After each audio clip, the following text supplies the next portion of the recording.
goeasternathletics.com. We're here with head coach Blake Huber. Coach, 1-1 on the weekend. We have West Texas coming into town, on Thursday. What's the message to your team this week after the split this weekend? Yeah, I think at the end of the day, the first message is to protect home court. We're 5-0. We haven't lost at home yet. I'd say that's the first message. Secondly, we just got to clean up some things scouting report wise. We weren't quite locked in enough to our scout defense on Saturday. And then I think third, if you can't get motivated for WT, it's a huge rivalry. Coach Brock has a really good team over there.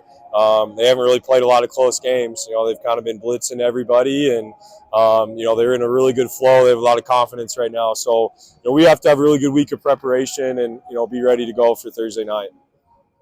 We were talking about this a little bit ago, but you mentioned in a conversation that West Texas is less oriented on structure and more oriented on our best players are going to go against your best players, and we're going to win that matchup. So as a coach, how do you adjust for those matchups, and do you plan more? Obviously, there's a lot of planning that goes into both, but do you plan more for best on best type action, or is there more planning, so to speak, that goes into those more structured matchups? Like sure, I think the thing for them, they're kind of like us. They have a lot of depth. Their bench scoring's really good.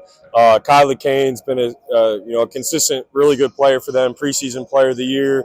Randy Harding's a really good point guard for them, keeps everything going. Really what stepped up for them in conference is Taylor Hagan and Henley West. Their post players are 1 and 2 in scoring for them in conference play. So they're really dominating the paint. The main thing for us is going to be one-shot defense. They're winning the rebounding battle 43-29.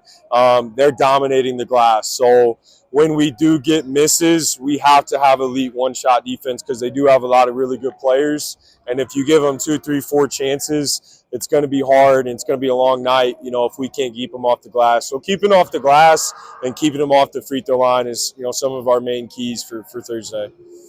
Marquee matchup at Steve Loy Family Foundation Arena. West Texas comes to town on the 22nd. Head coach Blake Huber, everybody. Thanks, guys. Go Hounds.